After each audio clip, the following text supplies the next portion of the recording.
వేమారెడ్డి గారు ఫైనల్గా ఒక మాట చెప్పండి.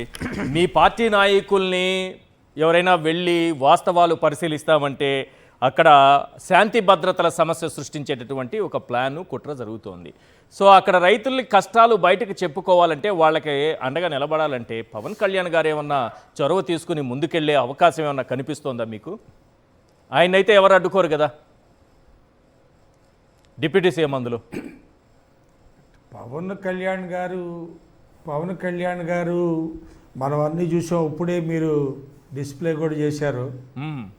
ఆయన ఏదో సినిమా డైలాగుల్లాగా జనాల నుంచి చప్పట్లు కొట్టించుకునే విధానంగానే మాట్లాడతారు, కానీ వాస్తవ పరిస్థితిని అర్థం చేసుకొని దాన్ని సాల్వ్ చేద్దామనే ఆలోచన పాపం అతనికి లేదండి. ఆయన ఏదో ఏదో వచ్చాడు, చేస్తున్నాడు, ఏదో చంద్రబాబుకి తందనంటూ వెళ్తున్నాడు, కానీ ఆయనకి అంత ఆలోచన లేదండి. ఈ అమరావతి చిత్రాలు అనే దానికి చాలా చిత్రాలు ఉన్నాయి. ఓకే, మా రైతు ఒకడు పెనుమాక రైతు లింగాపాలెంలో కూడా పొలం ఉంది. ఆ పొలం ఇతనికి తెలియకుండా ఎవరికా అలాట్ చేశారు. ఇతను రాజధానికి పూలికలు ఇవ్వాల, దేంట్లో ఇవ్వాల, అతను వేరే వాళ్ళకి ఈ అలాట్ చేశారు. గుడ్. అలాట్ చేసే వాళ్ళు కూడా వేరే వాళ్ళకి అమ్మేశారు. ఇలాంటి చిత్రాలు ఎన్నున్నాయో అమరావతిలో.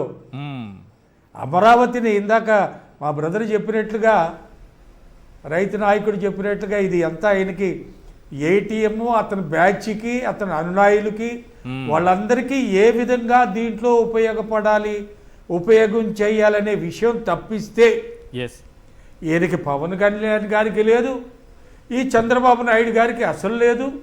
రైతును నట్టేట ముంచే కార్యక్రమమే జరుగుతుంది తప్ప ఇంకొకటి కాదు అక్కడ. ఇది నిలువు రోడ్లు, అడ్ల రోడ్లు ఇవన్నీ ఫార్మ్ అయితే అసలు మొత్తం కూడా గుంటలే ఉంటాయి అక్కడ. ఆ గుంటల్లో ఎక్కడ ఏ రైతుకి ఇస్తాడు? అందుకని నేను చెప్తున్నా, రైతులారా, రైతు సోదరులారా, మీరు ముందు మీ ప్లాట్ల గురించి అడగండి, వాటి గురించి తెలుసుకొని మీ భూములు ఎక్కడున్నాయో ముందు తెలుసుకోండి అని చెప్తున్నాను నేను. రైట్. Thank you. లేకపోతే తుళ్ళూరు ప్రాంతం రైతులు కూడా పాడైపోతారు. రైట్. ఇప్పుడు పవన్ కళ్యాణ్ గురించి మీరు మాట్లాడితే సార్, అసలు రాజకీయాల్లోకి పవన్ కళ్యాణ్ ఎందుకు వచ్చాడని ఆయన నోటితో చెప్పాడు. నేను ఎందుకు రాజకీయాలకు వచ్చానంటే సుగాలి ప్రీతి విషయాన్ని మాత్రం తేల్చడానికి నేను రాజకీయాల్లోకి వచ్చినాను.